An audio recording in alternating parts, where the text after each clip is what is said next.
एक सेठ के दूगो लड़के रहना, दोनों का शादी ब्याह भइल। समय के साथ साथ एक दिन सेठ जी की मौत हो गई। वही चिंता में कुछ दिन के बाद सेठानी के भी मौत हो गई। उनका जो बड़का लड़का रहल हो गई, एगो बेटा पैदा भइल बा। धीरे धीरे 5 साल का बेटा भइल, ओकरे माई का देहांत हो गई। अब कुछ दिन बीतत बीतत ओकरे पिताजी का देहांत हो गई। बाकी बच गई ना काकी काका। वही काकी काका के सहारे वह लड़का का जीवन बा। चाची के एको बाल बच्चे रहल नहीं। अपने जान बड़ा प्रयत्न कैलिस, देवी देवता भुइया भवानी पूछ के, लेकिन कौनो बाल बच्चे भइले नहीं। या ना तो से चाची के पास और चिड़चिड़ापन आ गई। बात बात पर वह लड़का के मारना गरियाना, बात बात पर डांटल, वह लड़का के जीव तंग आ गई बा। आखिरकार एक दिन चाची का गुस्सा मान के नहीं आयल। वह लड़का के बहुत मरले बाड़ी, हथवा पकड़ के झटक देली घर से बाहर। खाली भाग जो हमारे घर से फिर अइले का कार नहीं बा। लड़का मायूस होके वहां से चल देले बा। सोचा था के जाना जिंदगी में फिर यह जमीन पर यावन होई कि नहीं होई। कम से कम मंदिर में चली, भगवान का दर्शन कैले, ओकरे बाद फिर प्रस्थान करब। मंदिर में जब लड़का गईल बा, भगवान का दर्शन कैले बा, और वहां से जब आगे बढ़ल बा तब भइल का महाराज, अरे लड़का से साधु बाबा आरे गईल भेटाई।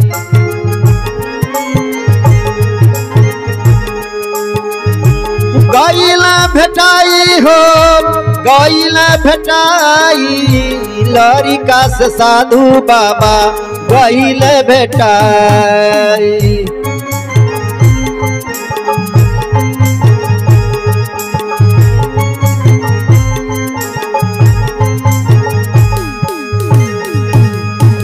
लड़का से बाबा कहला दे बहाल बताई, दे बहाल बताई।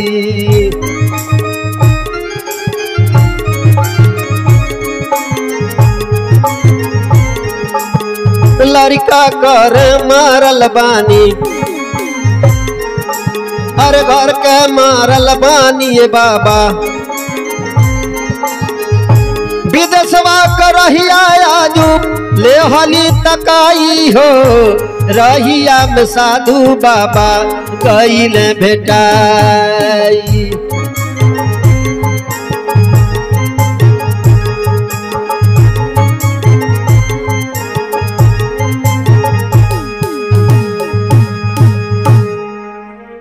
भगवान का दर्शन करके मंदिर से जब लड़का आगे बढ़ल बा, साधु बाबा भेटा गए बने। कहना बबुआ हो, देखो तरी चेहरा को मिलाइल बा, अपने घर के हाल चाल बतावा। काहे तोहर चेहरा इतना कहलाइल बा। लड़का अपन सारा विपद बता ले गइल बा। हे महाराज, घरे हमार रिश्तेदार नहीं बा, दादा माई मर गई ने, अब केवल 6 साल के उम्र हमार बा, लेकिन चाची चाचा हमके बहुत परेशान करले। अरे आज तो हद कई दहली चाची, और मार के हथवा पकड़ के झटक के बाहर कह दली। कहली घर से डरिया जो कब्बो यह नाते से घर द्वार छोड़ के चल दहले बानी। अब देखल जा परमात्मा कहाँ हमके भेजल। साधु बाबा कहला बबुआ हो, चाहे जहाँ रहिया, लेकिन हम तोके 4 गो बात बतावतानी, तोके हमेशा याद रखिया। लेकिन साधु बाबा वो 6 साल के लड़का से बताओ का महाराज, अरे चलता डगरिया हो बाबा, अरे बातिया बतावाल हो।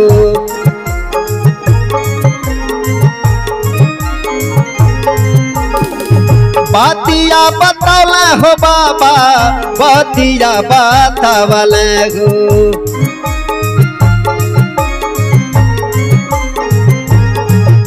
किया हो रामा रामा हो, अरे रमा साथी लिहा संगवा में लगाइन वेरा।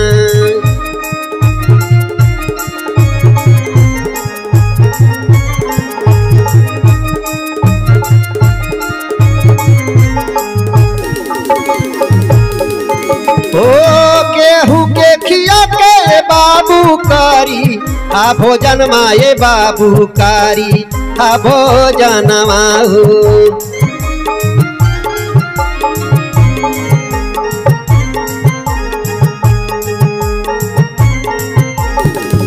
केहू के खिया के ये बाबू कारी आ भोजन माहू कारी आ भोजन माहू।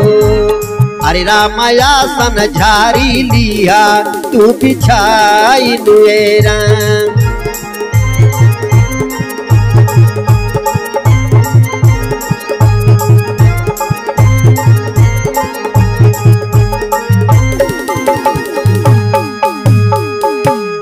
साधु बाबा 6 साल के लड़का के समझावत हमें, बबुआ हो जात हवा प्रदेश में लेकिन कहीं रहिया, रास्ते चलत में अकेल मत चलिहा, रास्ता बिना दुई का कटेला नहीं।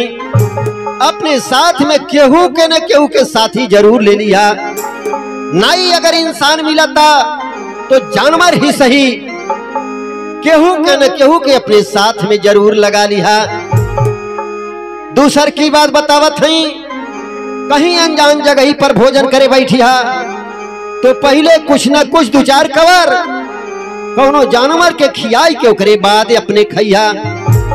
तीसर की बात तुम्हें बतावत हई, कहीं अनजान जगह में अगर तुम्हें समय बितावे के बा, आसन लगल बा पहले से, तो अपने जब पहुंचिया ओके झाड़ के अपने आसन बिछा लिया, फिर वो पर शयन करिया।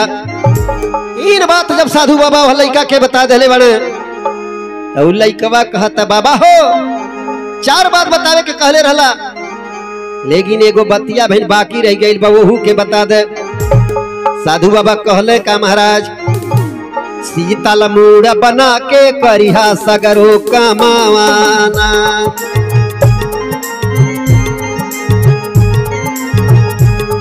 अरे कमावाना हो कमावाना, अरे कमावाना हो कमावाना, सीतल मूड़ बना के करिया सगरो कमावाना।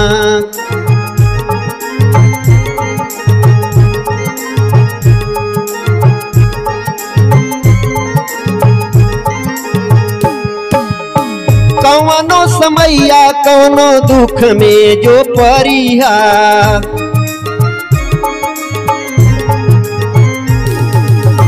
कौनो समैया कौनो दुख में जो परिहा।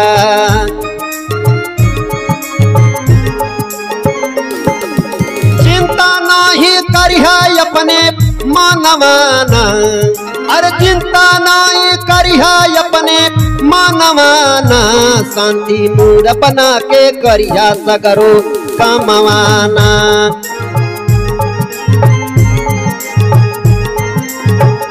शीतल मूड बना के करिया सगरो कमवाना।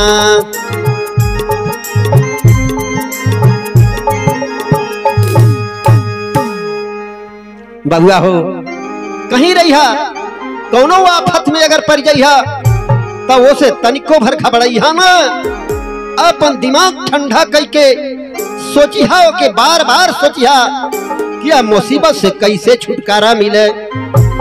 इतना बतिया साधु बाबा वो लड़का के समझा जले बड़े। साधु बाबा के लगे से जब वो लड़का चलल बा, रास्ते में देखा था एगो कुत्ता एगो बिल्ला के बहुत परेशान कैले रहल, तो बिल्ला के जान से मार देहल चाहत रहल। ई लड़का वह कुत्ता से वो बिल्ला के जान बचा ले बा, कुत्ता के भगा देले बा। वो बिल्ला लागल है लड़का के गोड़े पर लोटे। ई लड़का वो बिल्ला से कहलस, भाई बतावा तू हमार दोस्त बन सकला। अपने भाषा में वो बिल्ला माऊ माऊ करे लागल। बिल्ला के अपने झोरी में धई के लड़का जब आगे बढ़ल बा, दोपहरिया का समय बा, एक पेड़े तरे लगल बा छहाए, नींद आ गई, लड़का वहीं सूत गई। वह पेड़े पर एगो कौआ रहत रहल, आ एगो सांप वही आसपास में रहत रहल, दोनों में बड़ा दोस्ती रहल। सांप का काम रहे कि जे के पा जाओ पेड़े तर काट ले, और जब मर जाए तो कौआ आवे उनका आंख निकाल ले, उनके नोच नोच खा जाए। वह हाल इनके संगरी भइल बा। सांप आइल यह लड़का के डसले बा और यार कौआ आई के जब मुँहे गुर बैठा था और तब तक बिल्ला जाय के उनकर घेचा पकड़ लेत बा। बिल्ला बड़ा अनुभवी रहल के मालूम हो गई सांपे में या कौआ में दोस्ती बा और ये दोनों यही तरह से सबके संगरी करेंगे। कहना भैया हमें छोड़ दे, हमें मुआवा न छोड़ दे। बिल्ला कहलस पहले हमारे साथी के बचावा, वह सांपे के बोलावा आई जहर खींचे नहीं तो के छोड़ बनाई। कौआ आवाज दहले बा, सांप आइल बा, जहर खींचले बा। ओकरे बाद जब लड़का जाग गई बिल्ला तुरंत तो कौआ के मुआ देत बा। लड़का से कहलस भैया हो अब तकले के कार नहीं बे सांपे के मुआ दे नहीं तई कुल पता नहीं कितना लोगन के नुकसान करिए। वहां वो सांपे के मुआ दहले बा, कौआ भी मर गई। ये लड़का अपने बिल्ला के अपने संगरी ले ले बा। फिर वहां से आगे बढ़ल बा। सोचा था अपने मना में कि साधु बाबा 4 बात बतौले रहने जो ने। पहला बात ते आज हमार जान बचा देहलस। नहीं इंसान सही बिल्ला ही सही अपने साथ में लगौले रहली। बिल्ला के साथ आज हमार जान बच गई। हर दिन डूबे गई न रामा चलता डगरिया ताहिरे दुनिया सुगना गई एक सहारिया ताहिरे दुनिया।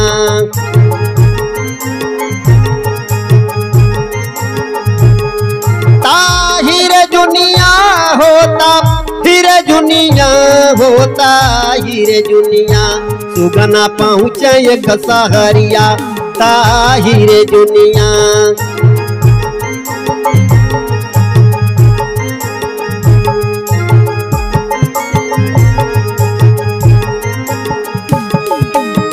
लागल पियसिया सुगना गिरल धरानिया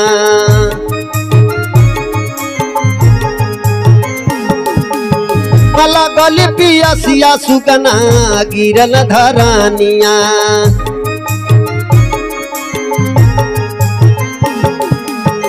लगल पियसिया सुगना गिरल धरानिया ताहिरे दुनिया परल से ठक नजरिया ताहिरे दुनिया।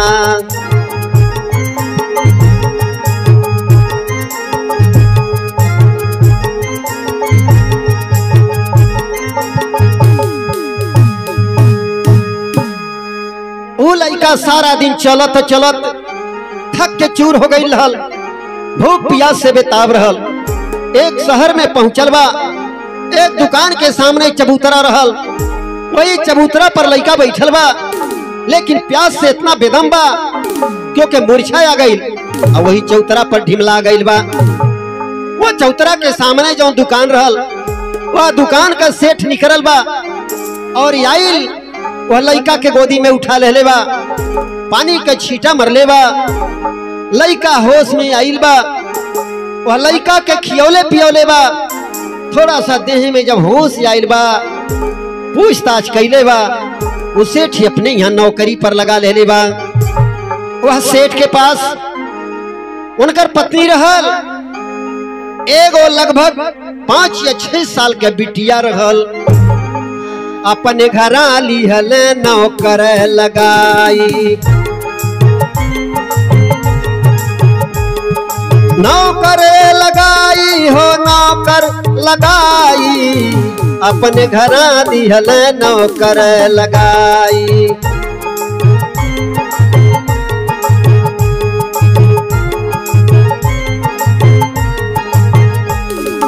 धीरे धीरे सबका के दिल में बसी गई।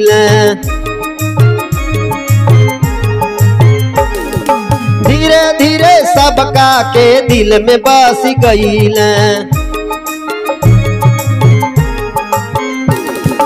बरहे बरिस दिनवा दिहल बिताई अपने घरा दिहल नौकरी लगाई।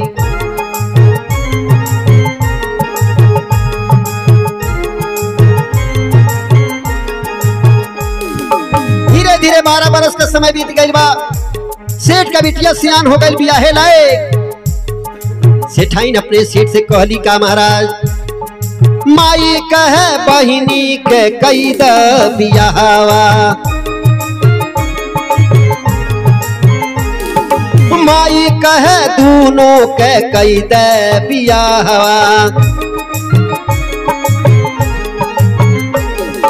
बाप कहे याद बाय नाने के सगाई, अपने घरा दिहल नौकरी लगाई।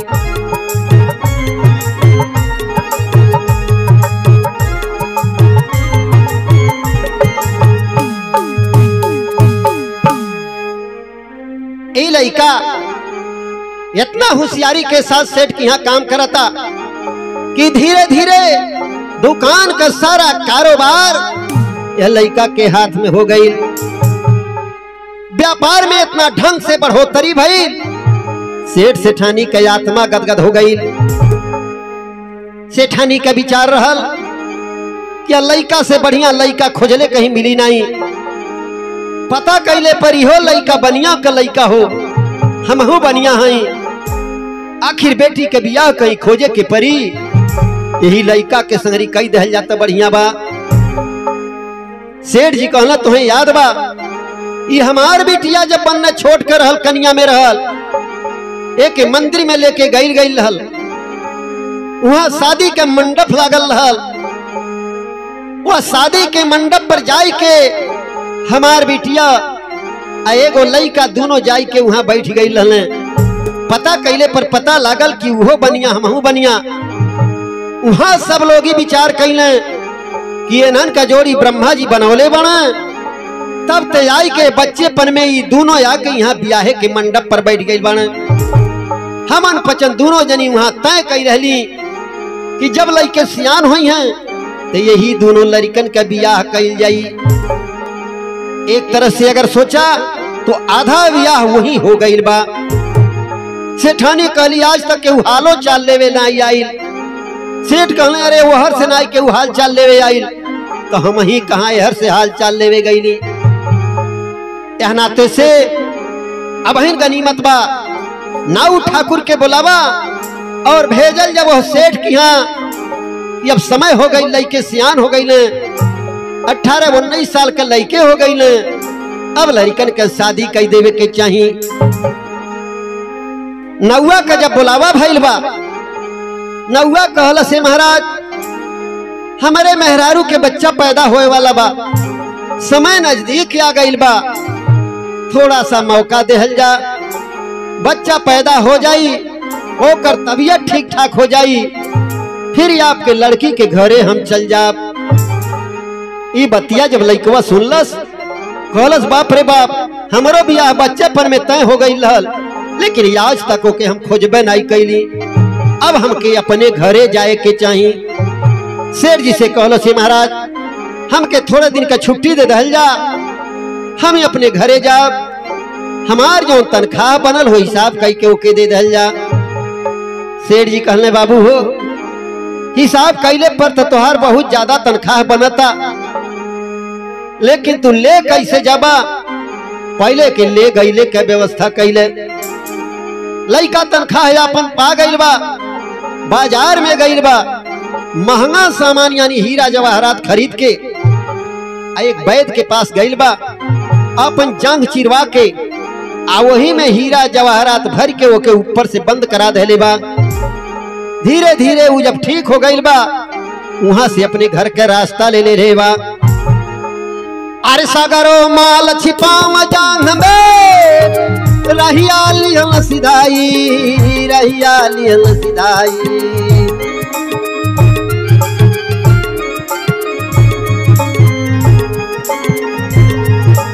और साँझ भइल ठग मिले राह में, अपने घरा में इनके देला ठहराई, रहिया में साधु बाबा कइले भेटाई।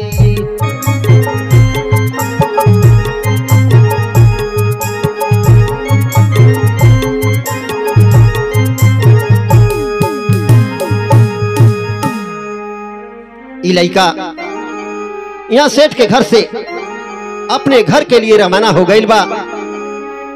चलते चलाते शाम हो गई बा।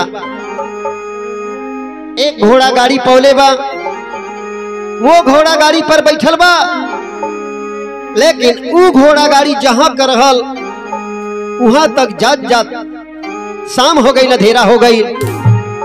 वो घोड़ा गाड़ी वाला इनसे सारा हाल चाल पूछ ले बा। कहलस बबुआ हो जहां तो के जाए के बा वहां तक के सवारी है जुन मिली नहीं। ई लइका कहता कहीं अगर ठहरे वाला जगह हो तो बता दे, रात वहीं हम बिता ले। लेकिन वो घोड़ा गाड़ी वाला कहता हे बाबू, अरे यहाँ क्या हो कि यहाँ ठहरे लायक जगह नहीं बा, जे करे लगे ठहरल जाई वो तोरे संगरी धोखा कह दे। अगर बुरा न माना तो आज के रात हमारे घर में ठहर जा। लइका वही घोड़ा गाड़ी वाले के घर में ठहर गई बा। घोड़ा गाड़ी वाले के पास 3 गो बेटी रहली और कर मेहरारू रहल। घोड़ा गाड़ी वाले का नियत बिगड़ गई।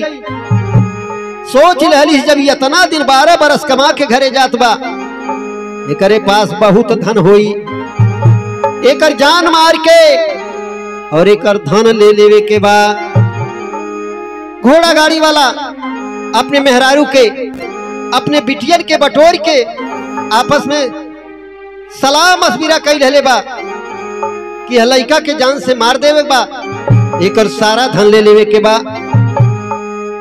बड़की बिटिया के आदेश लगल बा भोजन बनावे के। भोजन करे जब बैठल बड़े साधु बाबा का बतिया याद पड़ गई।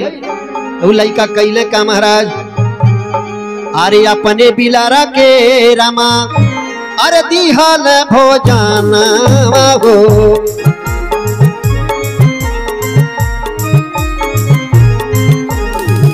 दिहल भोजनवा रामा दिहल भोजनवा हो।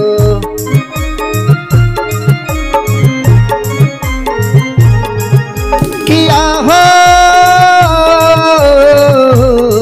रामा रामा हो, अरे रामा बिल्ला दब जलाल पराइन वेरा।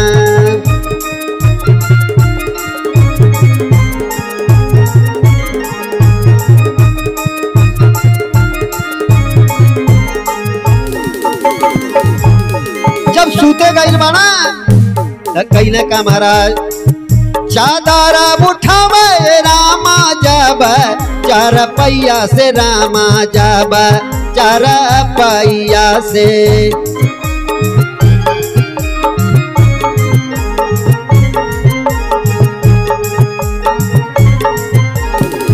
चादरा उठावा हो जाबा देखा लकुआ नवा हो, देखा लकुआ नवा हो। अरे रामा सुगना तब गई लडराई मेरा।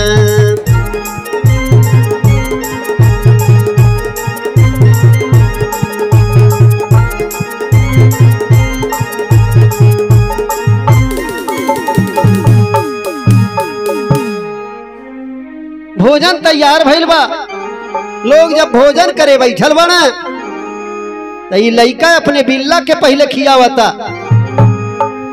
थोड़े थाड़ा भईन बिल्ला खैले रहल, तब तक जमीन पर ढिमला जात बा, देही छूट गई। उ लइका भोजन छोड़ के उठ जात बा। झूठे में घोड़ा गाड़ी वाला और ओकर मेहरारू अपने बिटिया के डांटे लगले। करे तो सजग से नाई भोजन बनावे ले, ये कैसे बनौले, कौनो बिसैला जानवर गिर गई का भोजन में। इत आज गनीमत भइल कि वही बिलारा के सिरे गई, आ नहीं तो देखा धरी हमन के घर भर आज जान ले कि मौत के घाट जाती। लइका भोजन पर से उठ गई बा। सोचे तो अपने मना में, हे भगवान, साधु बाबा के आज दूसर का बात बतावल हमरे सामने आई गई। भोजन करते समय अनजान जगह में बिना दूसरे केहू के खियौले भोजन नहीं करे के चाहिए। आज बिल्ला के द्वारा हमार जान बच गई। फिर घर भर कहता महाराज बड़ी गलती हो गई, फिर से भोजन तैयार करा दें। लइका कहता ना, अब हमार खाए के इच्छा नहीं बा। मझिल के बिटिया का ड्यूटी लग गई बा अगना में बिस्तर लगावे के। अगना में बिस्तर लग गई बा, लइका जब पर सूते गई बा तो साधु बाबा का बतिया याद पड़ गई। कहले रहना अनजान जगह में सूते के होई तो पहले वो बिस्तर झाड़ के अपने हाथे बिछा लिया। लइका जब चादर उठावा था तो कच्चा धागा से चारपाई बिनल रहल और ओकरे नीचे कुआं रहल। लइका वहां से हट जात बा, घर के मनई लगना मझिल की बिटिया के डांटे ले जाए के लोग छते के ऊपर सुतौले बना। ओकरे बाद बड़की बिटिया के ड्यूटी लग गई कि जाको के प्यार के जाल में फंसावे के बा, प्यार के जाल में फंसाई के ओकर सारा धन ले लेवे के बा। अगर वैसे काबू में नहीं आवता ओकरे साथ जबरदस्ती कई के ओकर जान मार देवे के बा, लेकिन धन जाए न पावे। एक बांस का सीढ़ी लागल बा और सीढ़ी के रास्ते चढ़ के बड़की बिटिया जाई के लइका के लगे पहुंच गई। अपने प्यार के जाल में फंसावत या लइका जब नहीं मानल बा तब चाकू निकर ले बा, कहलो सीधे से धन जितना बा उतना दे दे, अनाई तक तोहके आज जान से मार दे। लइका के मालूम हो गई यहाँ हमारे जान के खतरा बा, अगर चाहत तो झगड़ा झंझट कई के वहां से भाग बिलर के अपन जान बचौले की कोशिश करत, लेकिन नहीं। ओके साधु बाबा के बतिया याद बा कि कहीं आफत में पड़ गईले पर, कौनो मुसीबत में फंस गईले पर वहां अपन बल दिखौले काम नहीं चली, गुस्सा से काम नहीं चली, ठंडे दिमाग से सोच के और मुसीबत से पार हो जाइया। साधु बाबा कई बतिया याद कई के वो लड़का अपन दिमाग लगा के सोचा था कि कौने तरह से यहाँ से बच के निकले के बा। वो लड़का लागल बतावे हमके भले मार दे लेकिन हमारे पास कोनो धन बाय नहीं। जैसा वो शिकारी अपने बाज के मार के पछताई रहल वैसे हमके मार के जब कोनो धन नहीं मिली तो आखिर तोहके पछताए के परी। हत्या कौन शिकारी और कौने बाज के मार के पछताई रहल। वो लइका वो घोड़ा गाड़ी वाले बड़की बिटिया के समझावता कि शिकारी अपने पास एक बाज रखले रहल, जंगल में शिकार करे और शिकार के सारा रास्ता वह बाज ऊपर ऊपर मिला के सारा रास्ता बतावे। अरे सुगना का थवा शिकारी के सुनावे लगल,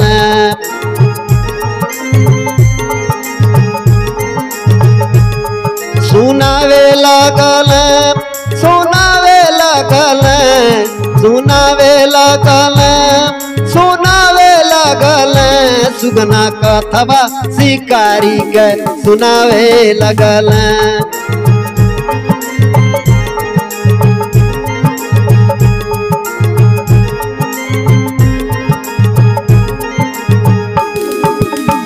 आजूरी में पिए खातिर पानी जब उठावे,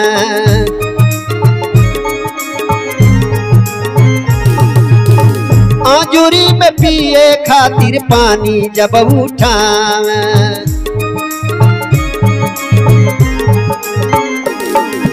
बाझवा गिरावे बतलावे लगल, सुगना का थवा शिकारी के सुनावे लगल।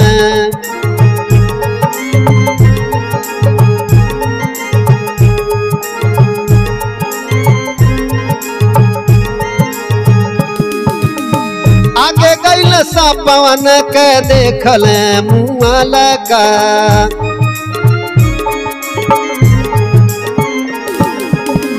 आगे गईल सा पवन के देखल मुआ लगा,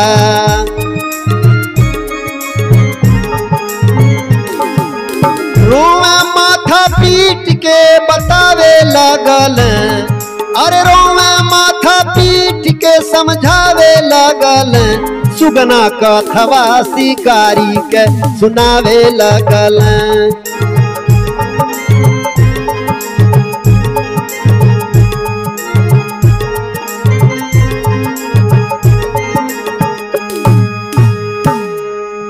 वो लड़का वह ज्योति के समझावता। शिकारी जब यजुरी में पानी पियल चाहता, बाज अपने पंख से मार देता, पानी गिर जाता। यही तरह से कई बार भाई शिकारी का नाई जी मानल और उठाई के तलवार मार दलेबा, बाज मर गई। सोचा था भाई आगे चलो ताड़ी पानी पिए, लेकिन जब आगे जाता देखा था तमाम सांप वही झरना में मरल बाड़े। ई बतिया जब देखलो शिकारी लागल सोचे बाप रे बाप, आज पानी अगर पियले होती तो हमारे जान चल गई होती। यही के नाते से बाज हमके बचावत रहल। माथा पीट पीट के उस शिकारी लागल रोवे, और रोवत रोवत कुछ दिन में वही बाज के चिंता में उस शिकारी मर गई। यही तरह से हमें मरले के बाद जब धन आई पैबू तब तुहू के जिंदगी भर पछताए के परी। इतने में नीचे बर्तन खड़बड़ाइल बा, उ लड़की बूझ गई हमार पहरा खत्म हो गई, हमें अब नीचे जाए के चाहिए। वो नीचे चली आई लिया, और करे बाद मझिलकी बिटिया के नंबर लग गई। मझिलके बिटिया जब ऊपर जाती है बांस के सीढ़ी के रास्ते से, और लड़का के जब आहट मिलल बा, सोचा था बाप रे बाप अब कौन मुसीबत आवता। लड़के वहां जाके पहुंचलिया, कल हे बाबू तोहरे साथ हम बहुत बड़ी गलती कैले बाड़ी, आइल बाटी हम माफी मांगे, हमके माफी दे दो। लड़का कहता कौने बात का माफी, तू कौनो गलती नहीं कैले बाड़ू। कहतिया ना, हम तो एकांत में बिस्तर ले जाके लगौले रहली कि रात के समय में अकेल धीरे से हम तो से मिले चली आई, लेकिन अनजाने में चारपाई जाके कुआं परे बिछ गई।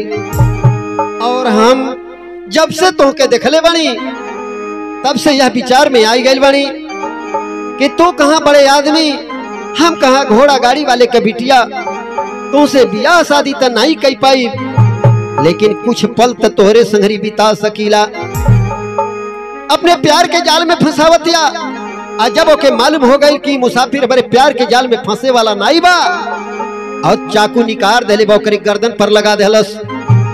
उ लड़का बोलता है सुंदरी, जौने तरह से अपने कुत्ता के मार के बंजारा पछताई रहल, वही तरह से जब हमें मरले के बाद धन नहीं पैबू तब तू के जिंदगी भर पछताए के परी, तुहरे आत्मा तुहके माफ नहीं करी।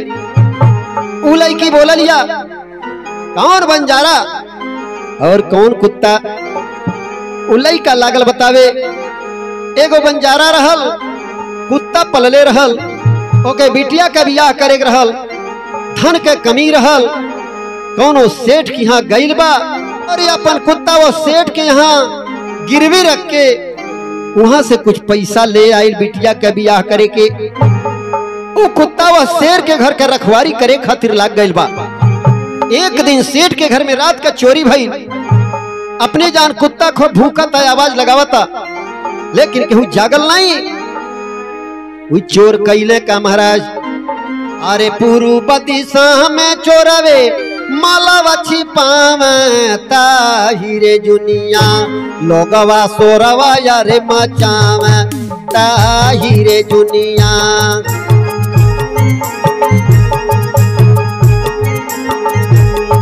ताहिरे जुनिया, ताहिरे जुनिया हो, ताहिरे जुनिया लोगवा सोरवा यारे मचावे, ताहिरे जुनिया।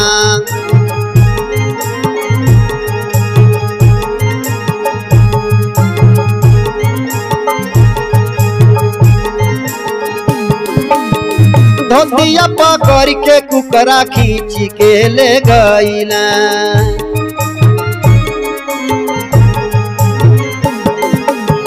धोतिया पकड़ल कुत्ता खींच के ले गईला।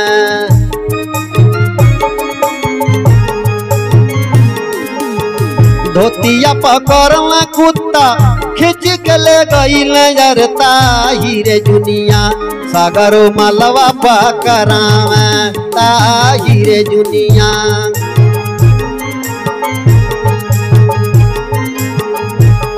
ताहिरे जुनिया हो, नाम हीरे दुनिया होता हीरे दुनिया सगरो मलवा पकराम ता हीरे दुनिया।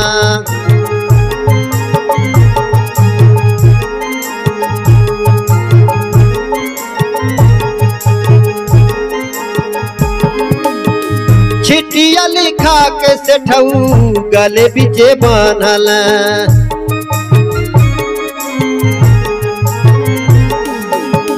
चिट्ठिया लिखा के सेठऊ गले बीच बांधल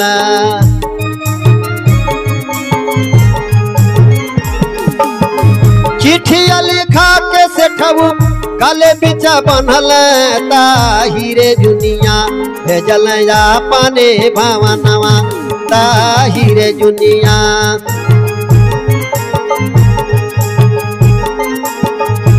अपने घर में पठाम ता हीरे दुनिया।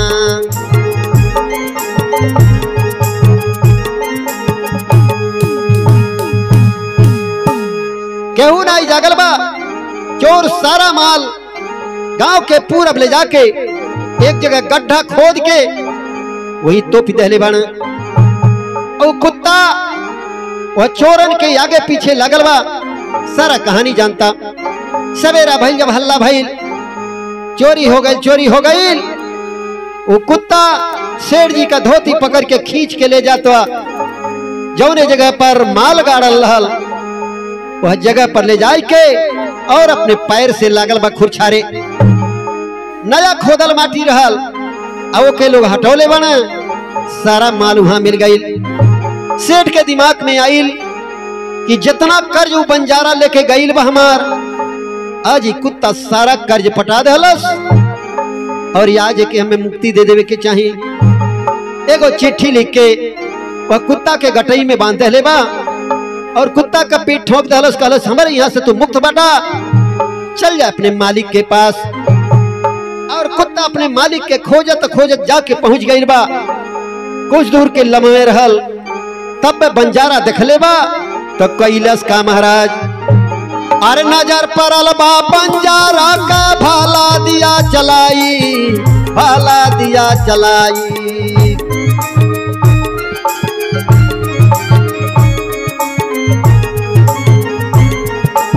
और चिट्ठी पांच सब बतिया बुझल पीट छतिया गईल सूरपुर सिधाई बीचरे डगरिया बाबा गईल भेटाई।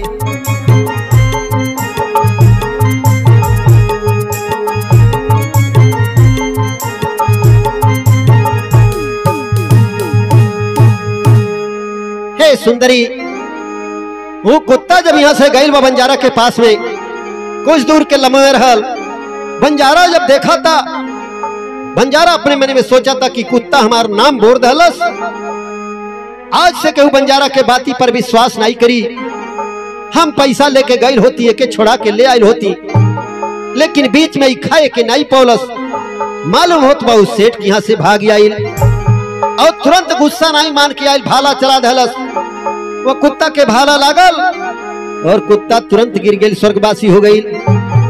बाद में जब वो भाला अपन निकारे खातिर जब बंजारा और कुत्ता के पास में गईल बा देखा था गटई में एगो चिट्ठी बांधल बा और चिट्ठी जब खोल के पढ़ा था हमें सारा दास्तान लिखल रहल। अंत में इहो लिखल रहल कि हे बंजारा जितना पैसा तोहके दहले रहली तो हर कुत्ता वो पैसा पटा दहलस और आज से कुत्ता के हम मुक्त कह देता रही।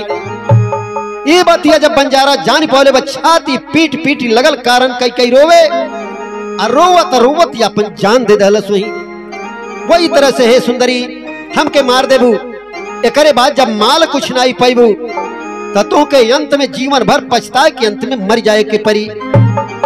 इतने में नीचे बर्तन बाजल बा खड़बड़ जान गई कि हमार पहरा खत्म हो गई अब हमारी छोटकी बहन के पहरा आ गई बा। बांस के सीढ़ी के रास्ते उतरल या नीचे एकरे बाद छोटकी बहनिया जाके पहुंचा दिया। देखते भर में लड़का कहत अरे बाप रे बाप अब किर कौन आफत आ गई तू लोग कहे हमारे जान के पीछे पड़ल बड़ा हमारे पास कोनो धन नहीं बा वो लड़की कहतिया धीरे धीरे बोला, देखा हम तोहर जान मारे नहीं आइल बाड़ी, न हम तुमसे प्यार करे आइल बाड़ी। हमारे घर वालन का नियत खराब हो गई बा, हमसे खुद नहीं बर्दाश्त होता अपने घर वालन के नियत। हम सोचा तरी कौने तरह से तोके से बचा दे। तू एक काम करा, हमारे घर के पीछे घुड़सार बा, ये बांस वाली सीढ़ी धीरे से उठावा, आप पीछे के तरफ लगावा, यहां से उतर जा नीचे। एक घोड़ा बा 50 किलोमीटर घंटा के रफ्तार से जाए वाला, एक घोड़ा बा 20 किलोमीटर घंटा रफ्तार से जाए वाला। जौन 50 किलोमीटर वाला बा वह पर जीन कसा यहां से निकल चला। लड़का सोचा था अब कि पता नहीं कौने आफत में डारी बांस का सीढ़ी उठौले बा, जब पीछे लगावा था वो सीढ़ी के रास्ते जब उतरता अपने पैर से धीरे धीरे थहियाई के जमीन तबे अपन पैर रखा था। घुड़सार में गईल बा, घोड़ा का जीन कस लेवा, वहां पर बैठ के निकल चाहता, और तब तक की लड़की कूद के वह लड़का के पीछे जाके बैठ जाती है घोड़ा पर। लड़का सनपात गई, अरे बाप रे बाप, ये कौन आफत आ गई। कहला तू तनिको चिंता न करा, हम तोहरे संगरी रहा, अगर लोग जाग जाई पीछा करी, पीछे से कोनो हथियार मारी तो पहले हमके लागी, ओकरे बाद तोहके लागी। अरे घोड़ावा से लेके हो उड़े, अरे लारी का करी नामा के,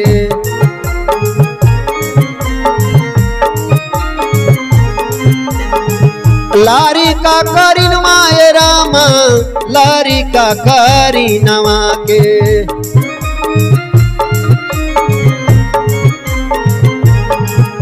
किया हो रामा रामा हो, अरे रामा पीछवा लोगवा लिहल पीछी जाइए राम।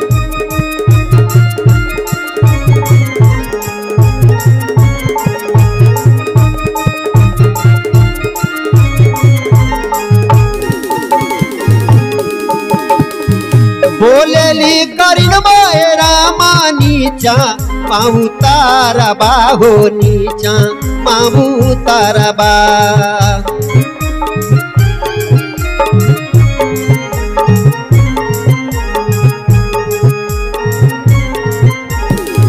बोलेली करिन हो हमके नीचा माहू तरबाए रामा, नीचा माहू तारा हो। अरे राम साबा का के लेब हम फसाई नुए राम।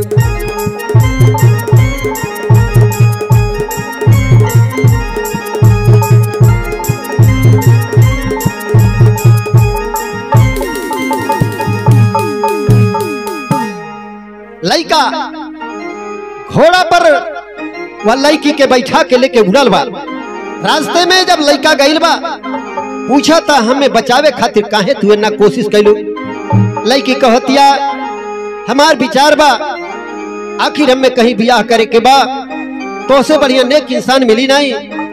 अगर हमसे बियाह करके अपन दुल्हन बना के अपने घरे ले चलाता बहुत बढ़िया बा।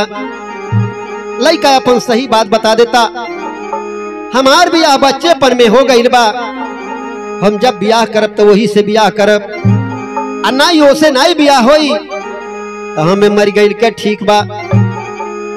लड़की समझ गई कि बड़ा नेक दिल इंसान बा।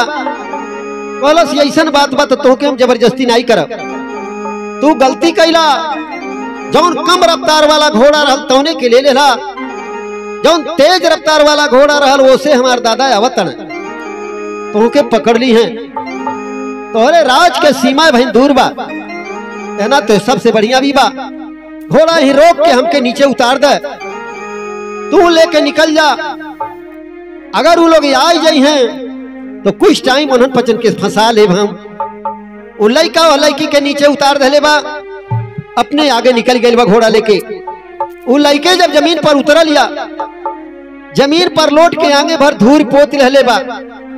और जब ओकर बाप पहुंचल बा कहलस उ चंडाल हमके घोड़ा पर बैठा के लेके चल दहलस जबरदस्ती। हम कुछ बोलल चाली, हमारे मुंह में कपड़ा हुर के हमार मुंह बंद कर दहलस और यहाँ ले आई। जब जान गए कि पकड़ा जब हमके नीचे ढकेल दहलस।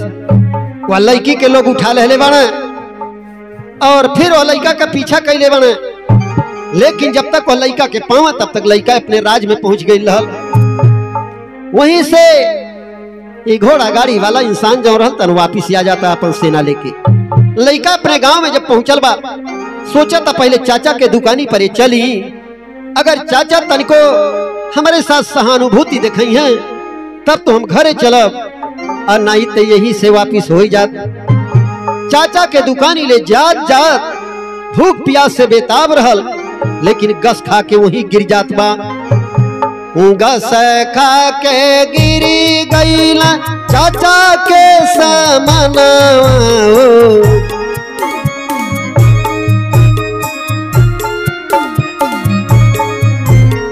गस खा के गिरी गईला चाचा के समना, गोदिया में लिहल उठाई हो भतीजावा।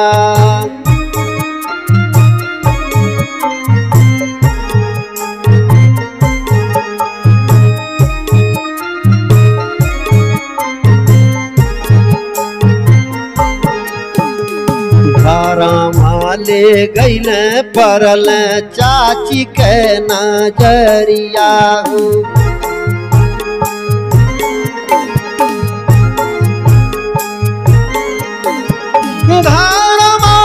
ले गईल परल चाची के नजरिया हो।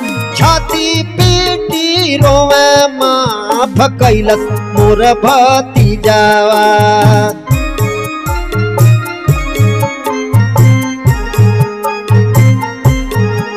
अरे छाती पीटी रोवे माफ कैलस मोर भतीजावा।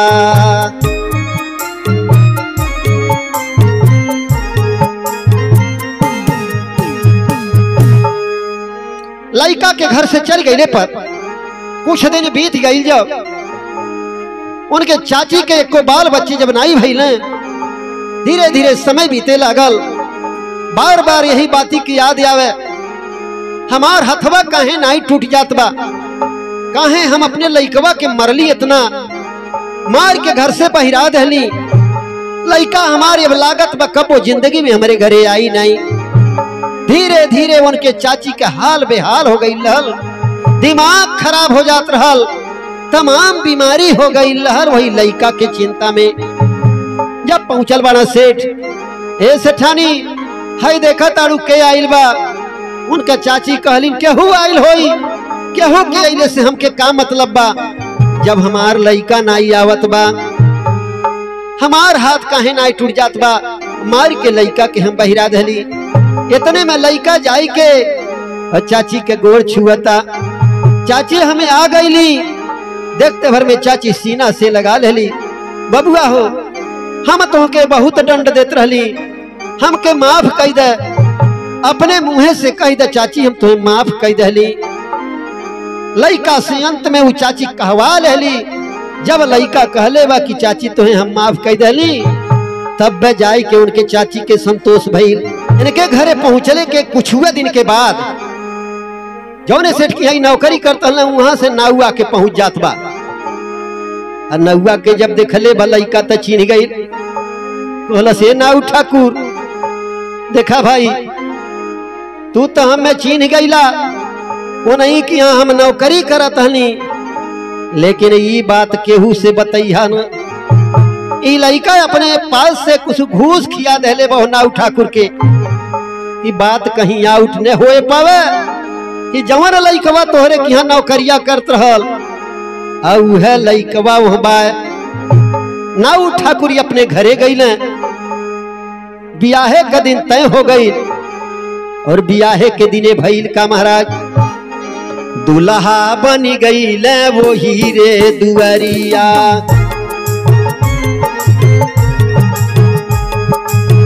वो हीरे दुआरिया हो, वो हीरे दुआरिया, दुल्हा बन गई न वो हीरे दुआरिया।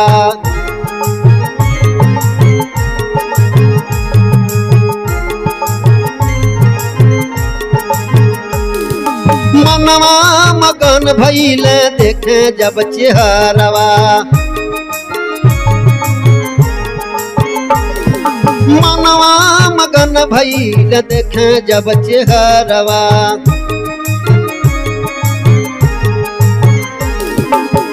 दिहल आशीष बाढ़ तोहरी उमिरिया, दुल्हा बन गई न वो हीरे दुआरिया।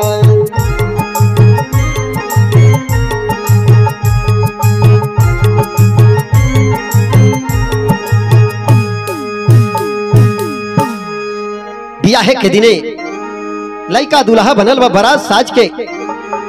जब बियाहे गइल बाने जौने दुआरी पर 12 बरस नौकरी कैले रहने, आ वही के दुआरी पर वही के लड़की के जब बियाहे गइल बाने, आ जब ससुरारी के सास ससुर इनकर चेहरा देखले बाने, इनकर मेहरारू इनकर चेहरा देखले बा, लोग लगल कहे बाप रे बाप, दमाद होके हमारे के यहाँ 12 बरस नौकरी कैला, काहे वो समय में भेद नहीं बतौला।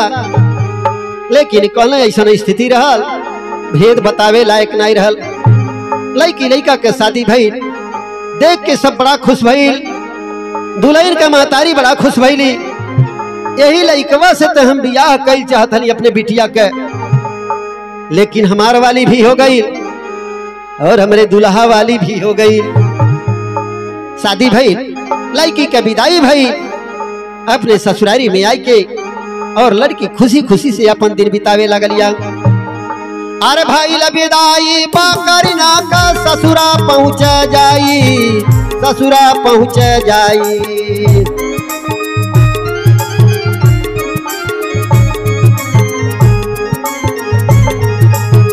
सिपन दास खुशी भइलो गवा, बिगड़ला कमवा घर जी दिहला बनाई। रहिया साधु बाबा कइले भेटाई।